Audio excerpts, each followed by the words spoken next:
Самт цонер хүнд сонсогчдоо та бүхэндээ өчигдөр мэндийг хүргэе. Их Монгол FM 99.7 сонсогч та бүхэндээ мегмар гарагийн өглөөний 8 цагаас 8:30 минутаас харин баасан гарагийн өчигдөр 17:30 минутаас Мас Актемтай хамтарч зочны цаг нэвтрүүлгээ өргөн барьдаг байгаа. За ингээд ээлжид Мас Актемтай хамтран сонсогч та бүхэнтэйгээ уулзсан золгодог өнөөдрийн нэвтрүүлэг маань эхлэж байна. За өнөөдрийн нэвтрүүлгийн зочин хойморт маань Мас Академийн гадаад харилцааны менежер Дарамсангийн Жаргал Тулан маань хүрэлцэн ирсэн байна. Танд өчигдөр дүргэе. За баярлалаа. За тэгэхээр Жаргал Тулан хоёулаа эхлээд Мас Академийн сүүлийн үед явуулж байгаа үйл ажиллагааг хөтөлбөрүүдийг сонсогч нартай танилцуулъя тийм ээ. За сүүлийн үед Мас Академиас бол англи хэлтэй залуус хөтөлбөр төсөл хөтөлбөрийг мэдээж хэрэгжүүлж байгаа. Төсөл хөтөлбөр маань бол хэрэгжээд яг дунд шатандаа явж байна. За энэ төсөлт маань бол албан байгууллага болон хувь хүмүүс маань бол хамрагдаад явж байгаа. Байгууллагаас бол хамгийн анхны байгууллага бол 1919 авлахын хамт олон хамрагдсан. За дараагийн ээлжинд бол байгалийн түүхийн музей маань бас хамрагдаж байгаа. Мэдээж байгалийн түүхийн музей гэдэг бол жуулчид их хэрэнтэй. Тэгээ тухайн жуулчдаа ингээд үзмэрээ одоо Монгол улсынхаа талаар бас англиар ярьж сурах хэрэг зайлшгүй гардаг. Тийм болохоор бас хоёр дахь ингээд манайхтай хамтарч ажиллаж байгаа байгууллага бол байгалийн түүхийн музей байгаа. За тэгэхээр англи хэлтэй залуус хөтөлбөр бас хэрэгжээд явж байгаа. Тэгэхээр магадгүй нөгөө одоо амбал цөөхөн гэдэг юм уу те. За зөвхөн нэг хүнээ энэ хуу сургалтанд хамрагдах ч гэдэг юм уу хамруулах сонирхолтой гэдэг ч юм уу тийм ээ. Эсвэл одоо маш олон хэмжээгээр олон тооны ажилчтай бас хамруулах гэдэг.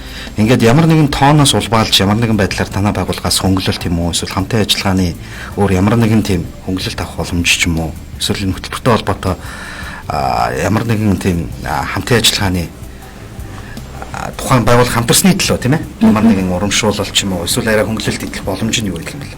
Мэдээж бол байгаа. За 2-оос дээш нэг байгууллагын 2-оос дээш за 5-аас дээш тий 10-аас дээш ч юм уу ингээд хүмүүс хамрагдаад англи хэлтэй Монгол залуус хөтөлбөрт хамрагдж байгаа одоо байгууллагатай Мас Академийн зүгээс урамшуулал мэдээж байгаа. За урамшуулалт бол одоо тухайн байгууллагын шторк нэвтрүүлгийг өнгөө хийж өгтэй. За тэгээд тухайн байгууллагын ажилчид маань мэдээж Филиппин улсыг зориод англи хэл сурж байгаа учраас одоо тухайн Филиппинд байсан сурж байгаа одоо орчныхын тийм нэвтрүүлэг за дээрээс нь зургийн альбом за тэгээд нэвтрүүлэг нь бол Mast Televiz ETV телевизээр цацагдана. За 2 удаагийн товтлолт нь бас өнгөө явдаг байгаа явна. Тэгэхээр нэгсэндээ одоо боловсон хүчнээ бэлтгэхээс гадна за өөрсдийнх нь бас үйл ажиллагааг олон нийтэд танилцуулах.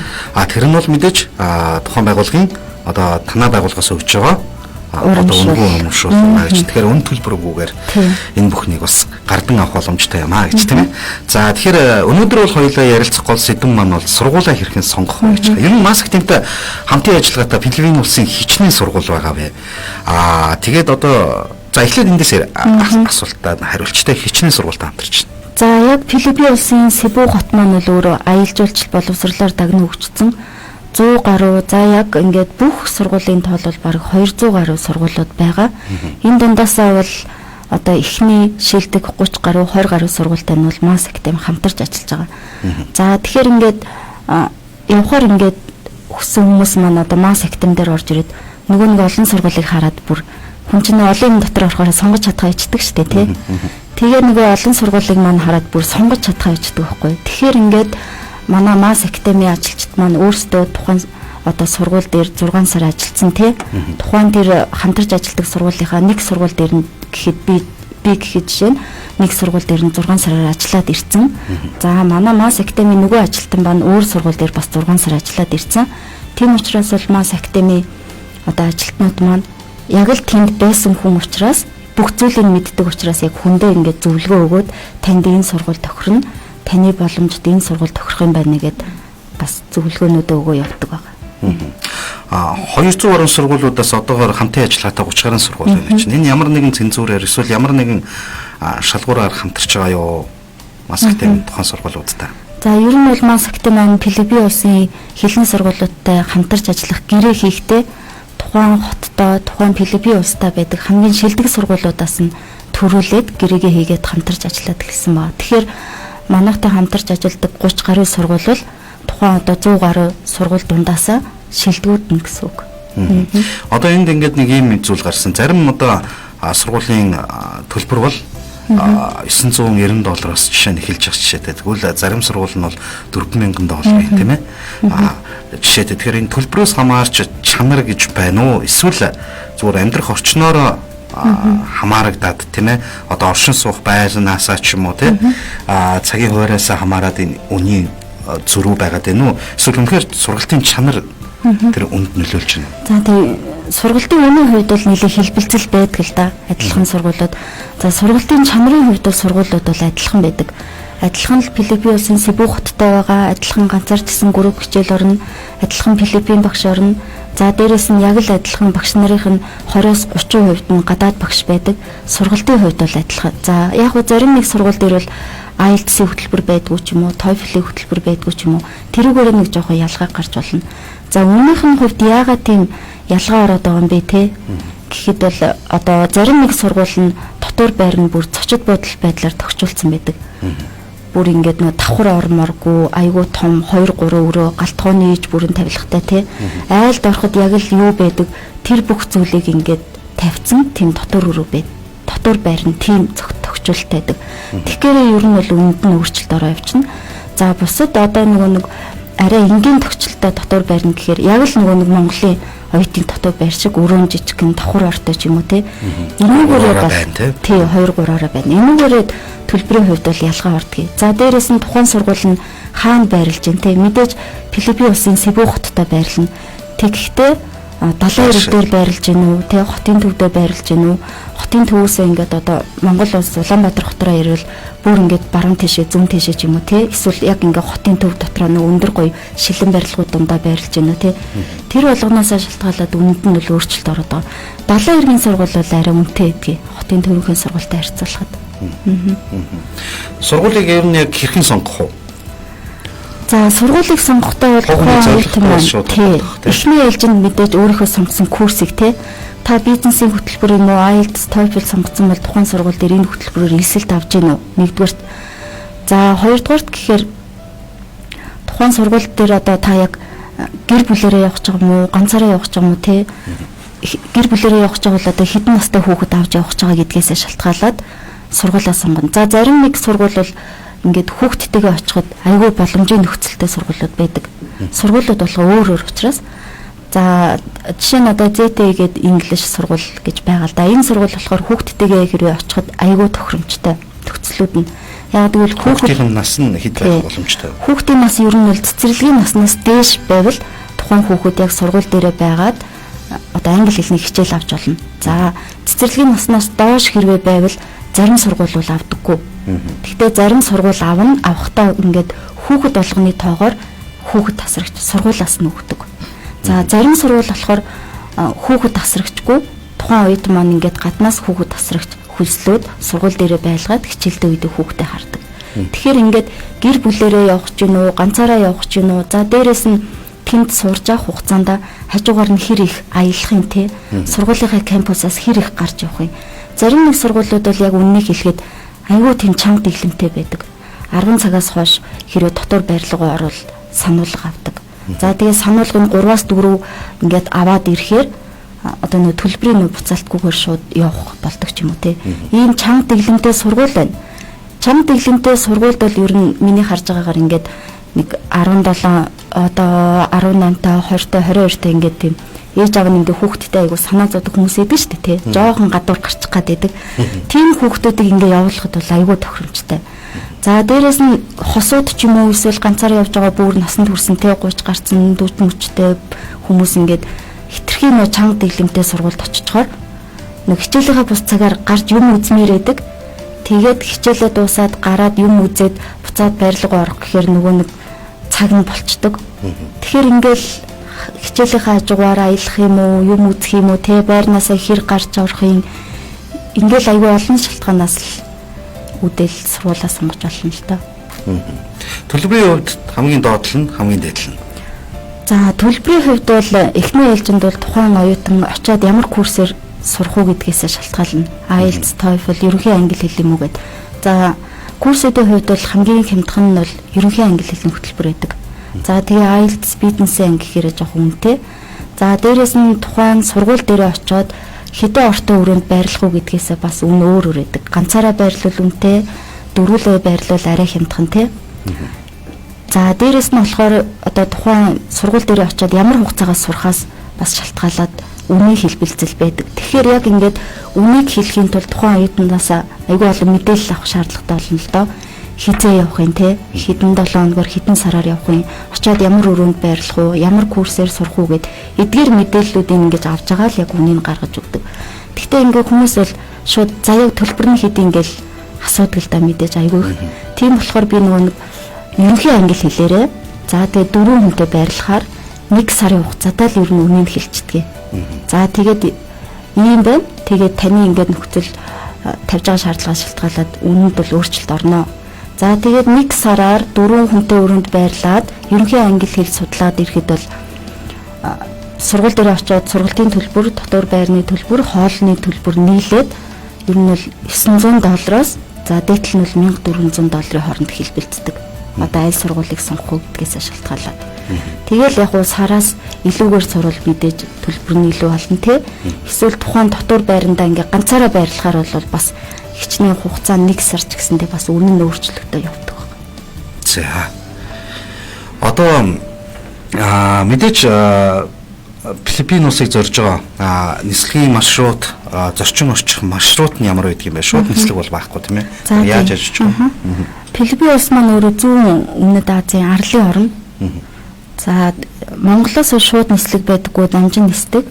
За хоёр төрлөөр л за бүр ингээд хямдханаар явъя гэвэл 3 юугаар явж болно. Дамжлагаар. Тий. Ихэнх нь бол ихэнхдээ бол монголчууд Инчоныг илүү их сонгодог. Солонгос Инчоноор дайраад цаашаа Сибүрөө нисэхээр айгүй их захиалдаг. За өөр гэвэл одоо Хонконгоор бас дайраад явж болно. Арай хямдхан тусдаг Инчоны гой бодвол.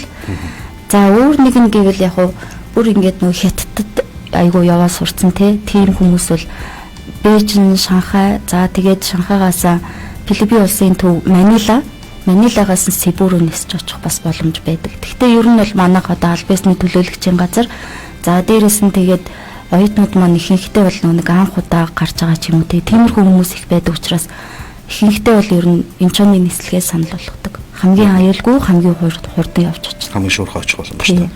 Хэдэн цагч утсан мэдээж цагийн зөрүү гэж бол байхгүй гэсэн тийм ээ. Тэгэхээр мэдээж яг нислэгээс улбаалаад шөнө очих. Энэ тохиолдол байна. Тэгэхээр төлөөлөгчийн газар бас яг тухайн оюутныг очиход бол мэдээж тосно хэдэн цагч утсан тосно гэсэн үг тийм. Харин тийм яг нөгөө нэг манай хэрэглэгчдийн маань асуудаг зүйл юм л да. Миний ингээд нислэг бүр шөнө очихоор таарвал хүн тосох юм уу гэд тэр айгу том асуудал мэдээж.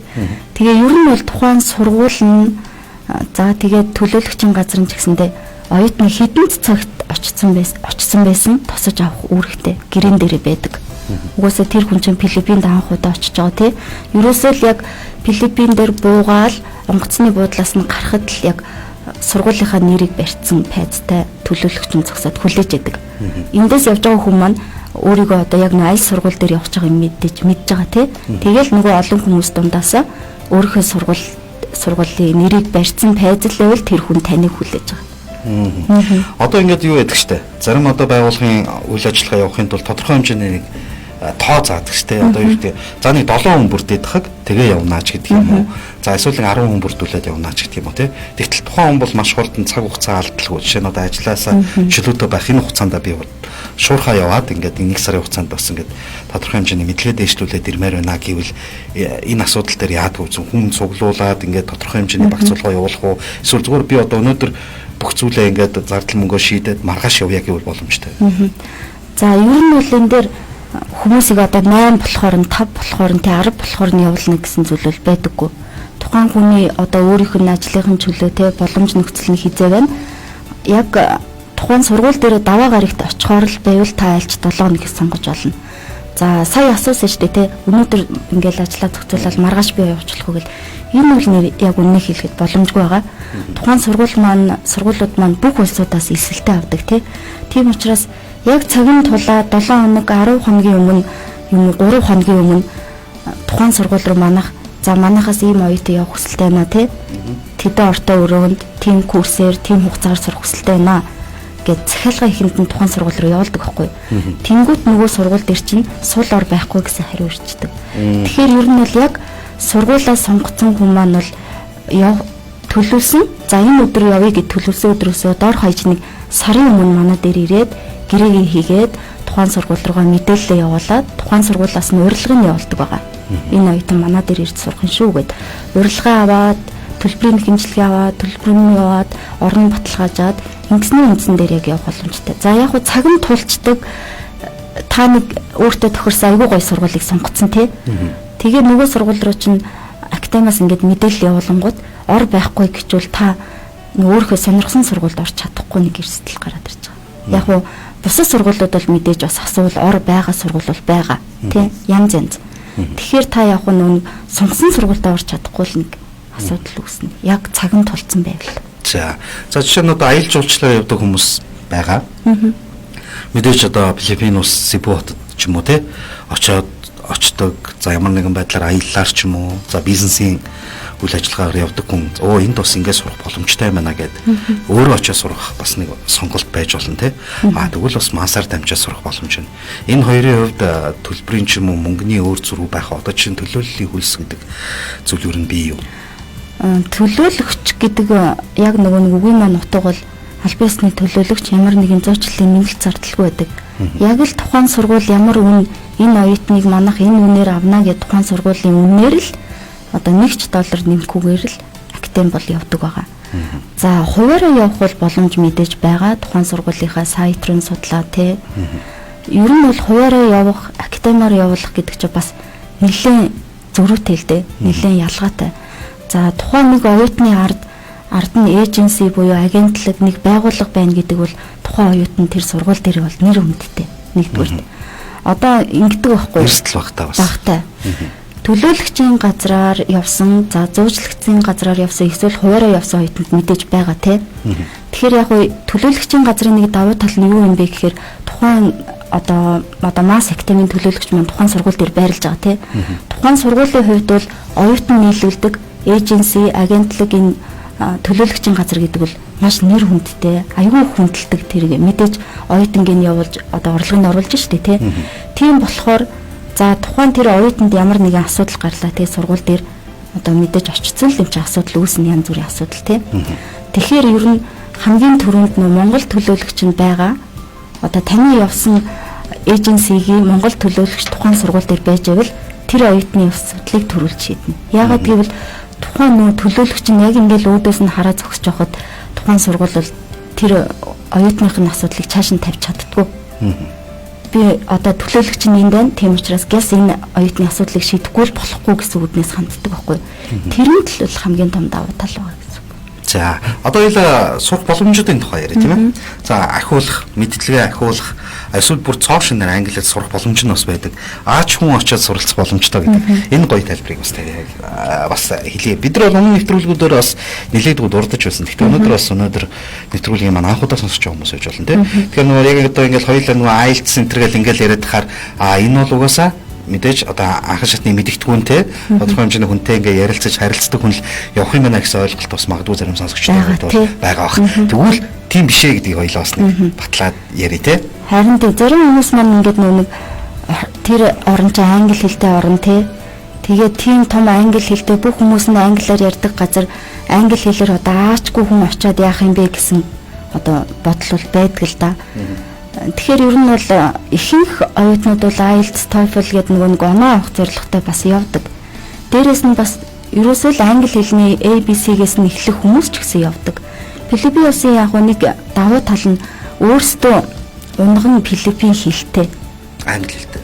Унган одоо нэг өөрсдийнх нь аль биесний хэл байдаг. Тэрэн дээрээ аль биесний хоёр дахь хэлээрээ англи хэлийг сонгоцсон. Багасаа сурч. Тийм, багасаа сурч. Тийм болохоор яг ихэнх нь мэдээж өөрийнхөө үндсэн хэлийг сурж байгаа тий. Тэгээд цэцэрлэгийн наснаас нь одоо сургуульд ерөнхий боловсролын сургуульд ороод эхлэхээс нь ахуулаад англи хэлийг бас зааж байгаа. Тийм болохоор ингээд ихэнх нь өөр хэлээ сурцсан хүнд хоёр дахь хэлийг заах тэр арга технологиг Филиппин улс маань өөрөөсөө аягүй сайн эзэмшсэн хүмүүс байхгүй. Одоо Филиппин улсын багш нар маань. Тийм учраас энэ бол яг анхлан сурж байгаа хүмүүст бол маш тохиромжтой. Анх бол очиод ойлголцохгүй гэх зовлон байхгүй төлөөлөгч байгаа.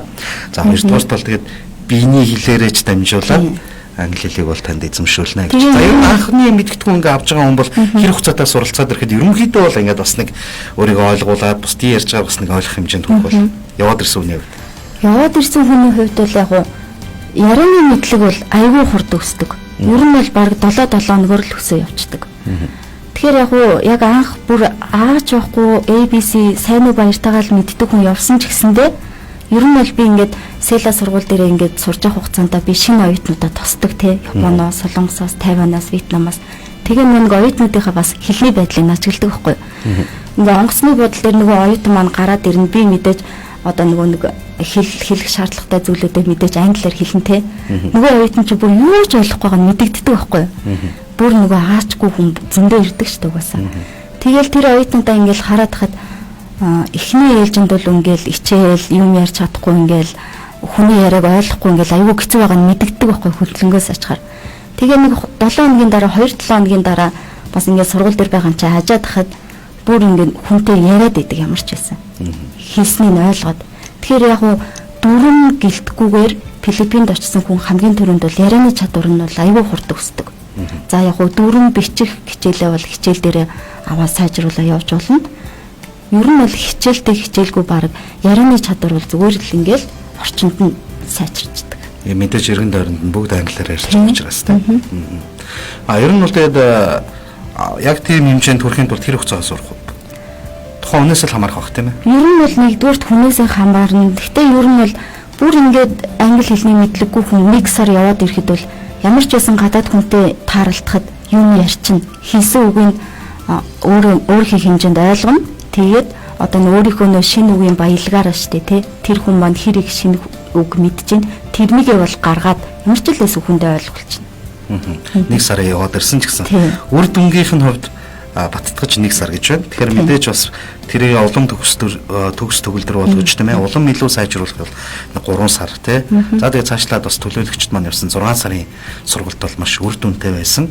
За манай Лида буюу лавд болон манаас яг анхны суралцагчаар явал Монгол төлөөлөгчөөр явж ирсэн. Яг өөрөө бол хэлчихсэн би бол үнэхээр яг тэр ABC-гээ ч орог мэддэггүй очсон. Одоо бол би чөлөөтэй ингээ ярилцдаг гэж ярьчихсан. Тэгээ 6 сарын хугацаа бол үнэхээр хангалттай юм байна гэж тий.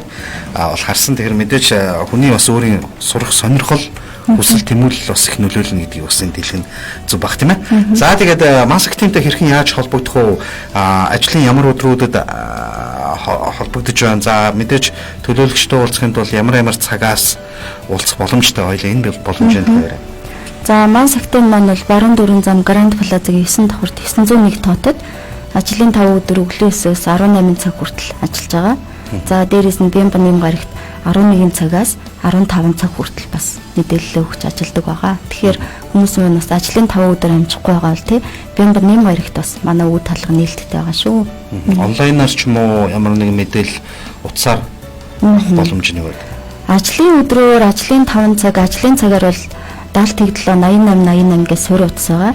За ажлын бус цагаар гэвэл 99 10 41 77, 99 10 41 57, 99 10 41 53 гэдэг дугааруудаар бол ажлын бус цагаар ч гэсэн мэдээлэл өгч байгаа. Одоо энэ элсэгчдийн тоо хэр их байна? Ер нь одоо ингээд мэдээж одоо ингээд компаниуд ихнээсээ бас англи хэлтэй залуус хөтөлбөрт хамрагдаад эхэлж байгаа юм байна. Яг хоо мэдээж хуваараа ингээд суралцахаар хүрэлцэн ирж бүртгүүлж байгаа залуучдад ер нь хэр их тоотой байна? Ер нь 7 хоногт хичнээн оюутай болж байна. За ер нь бол 7 хоногт нэг 5-аас 6 оюутан гэрээгээ хийж гин. За тэгээ маркетинг маань яг анх нэгдээд Филиппин улс руу оюутнаа явуулж эхлээд бол нэг 100 гаруй оюутан бол явсан байна. Тэгэхээр энэ 500 хөтөлбөрт хамрагдах тоонд ороо явах уу? Орон л доо ер нь бол манай Mass Academy-г нэгдснээс хойш яг манай Mass Academy маань тий ганцхан Филиппинч гэлтгүй өөр улсууд руу явсан одоо бүх хүмүүс маань л энэ хөтөлбөрт маань хамрагдаа явж байгаа гэсэн. За энд нэг гоё цэнхэр өнгөтэй англи хэлтэй монгол залуус төслийн бас бэлэг юм шиг байна те. Энэ ямар бэлэг байна? Юу ямар хүнд өгж байгаа бэлэг? За манай Mass Academy маань бол ямар ч тохиолдолд гарын бэлэг урамшууллыг тухайн сургуулиасаа бас үл хамааран өгдөг байгаа. Тухайн сургууль нь хаврын урамшуулал хямдралаа бол зарладаг. Тухайн сургууль танд мэдээж $100-аас $300 хямдрал урамшуул өгж байгаа. Тэрэн дээрээс нь Mass Actem манаас тодорхой урамшуул гарын бэлгийг бол бүх оюутнуудаа байнга өгдөг. Одоо анх нэгдсэн цагаасаа эхлээд л тий. За шинэ жилийн үеэр бол манайх аяллаа ирэх оюутнуудаа өгчээсэн. За яг одоогор бол цагаан сарын баяр манд өгч байгаа учраас гарын бэлэг өгье гэж шийдээд за Филиппин явж байгаа бүх хүмүүстээ ийм power bank, flash, бал 3-ыг ингээд бэлгэлж байгаа. Power bank бол мэдээж дамжин нислэг хийж байгаа тийм хүмүүст бол хамгийн их хэрэгтэй зүйл. Одоо тухайн оюутан маань Инчон дээр юм уу Хонконг дээр ингээ хүлээж авах хоорондоо өөрийгөө тосч авах төлөөлөгчтэйгээ холбогдсон тийм Монголд гаргаж өгсөн гэрийнхэн лүгөө би ингээ сайн байгаа шүү гэд хэлнэ. Утасны цэник бол маш чухал асуудал. Тийм болохоор ингээд нэг удаа энэ power bank-ыг дүүргэсэн байхад утсыг 3 удаа дүүрэн цэнэглэхээр ийм багтаамжтай power bank, за 8 GB-ийн флаш, за тэгээ бал бэлгэлж байгаа. Сурж байгаа хүнд бол айгүй их хэрэгтэй зүйл байгаа. За тэгээд бусдын алхыг дээш нь харуулж бусдыг дэлхийн болгохын төлөө зорж байгаа. Та бүхнийхээ ажил хөдөлмөрт их амжилтыг хүсье. Магадгүй бас таны хэлхийг хүссэн яг одоо сонсож байгаа сонсогчдоо бас мэдээллийг хүссэн зүйлийг би асуугаа гэж магадгүй. Тэгэхээр яг одоо нэвтрүүлгийн бас сүүлчийн ормыг танд үлдээ. За сая бас хэлхийг марцсан байж магадгүй. Энэ бэлгийг бол яг Mass Actem-аар явж байгаа бүх оюутандаа өгж байгаа бэлэг байгаа. Явж байгаа оюутан болгондоо бэлгэлж байгаа. За дээрэс маань бол яг төгсгөлтөн гэж хэлэхэд одоо нэг дэлхийн нийтэд нь жоохон өвчин гараад жоохон тэмэрхүү байгаа. Тийм. Энийг яригч байгаа марцсан. Зарим одоо Mass Actem дээр маань бол энэ 7 хоногийн нэг эхний 2-3 өдөр жоохон юу л өнжлөөлд юмыг жоохон харах байдалтай тий. За тэгээд ер нь бол одоо энэ вирусын одоо нэг вакцин гарцсан гэд мэдээлэл маань харьцангуй ингээ эерэг болоод ирсэн чинь оюутнууд маань ирээд гэрээгээ хийгээ явж эхэлж байгаа. Тэгээд ер нь бол би Филиппинд байгаа төлөөлөгчдөөс мэдээлэл авсан. За ямар байна те эндээс ингээ хүмүүс мэдээж айцтай болчлоо, нийгэм айцтай болчлоо. Гадаад дотоод явах тал дээр бол хүмүүс айж гинэ гэд мэдээлэл авсан. За тухайн Филиппин орн маань бол бас эрсдэлтэй бүстэй ер нь бол орж байгаа л да. Дэлхийн ер нь бүх орн л орчлоо шүү дээ тий. Тэгээ яг хөө тэр утгаараа бүх орнуудаас ингээ оюутан авж байгаа гэдэг утгаараа яг Филиппин улсын одоо хэлний сургуулиудын хувьд бүх сургуулиуд бол хятад улсаас оюутан авахаа бол зогсооцсон байгаа. Бүгд мэдээлэл гаргаад за дээрэс нь бол нөгөө нэг мэдээж ингээ олон улсын оюутан байдаг учраас тэр тал дээр бол маш өндөр одоо сэргийлэх арга хэмжээ авч ийн зохион байгуулалттай хандж байгаа. За тэгээ бүх оюутнуудаа маск одоо нэг гар хариуцах чийг бол өнгөө тарааж байгаа. Аюулгүй байдлын дүр оюутныхаа одоо аюулгүй байдлыг бол нэгдүгээр тавьж ажиллаж байгаа. Тэгэхээр мэдээж энэ коронавирустай холбоотойгоор ямар нэгэн байдлаар суралцахаар явах гэж байгаа залуучдын ямар нэгэн тэр хөтөлбөрт хамрагдах юу бол хязгаарлагдаагүй байгаа юм байна гэж хязгаарлагдаагүй бүх сургуулиуд эсэлтэй аваад одоо бүх сургуулиуд л яг л адилхан өмнөх шиг ингээл нөгөө пикапных нь хуваар нь гараал те шинэ оюутнуудынх нь хуваар нь гараал. За тэгээ би ажиглаад байгаа л да. Зарим нэг сургууль ингээд оюутных нь тоон багасч өгнө үү яаж ингээд ажиглаад хахад ер нь бол багасаагүй. За оюутнуудын нэрний дунд яг хятад оюутны нэр л байхгүй хаад л хятадаас оюутан болохоо төр зогсоосон байна. За тэгээд нэвтрүүлгийн маань цаг энэ дүүрээд өндөрлөж байна. Хамтдаа байсан сонсогч та бүхэндээ баярлалаа. Бидний дараагийн нэвтрүүлэг эх 7 хоногийн мигмар гарагийн өглөөний 8:30 минутаас сонсогч та бүхэнд маань хүрэх болно. За өнөөдрийн маань нэвтрүүлэгт Mass Actem-ийн гадаад харилцааны менежер Дарамсангийн Жаргал дулаан маань хүрэлцэн ирж оролцлоо. Амжилт хүсье. За баярлалаа. Хамтдаа байсан сонсогч та бүхэндээ баярлалаа. Өчиг сайхан өнгөрүүлээрэй. Баяртай.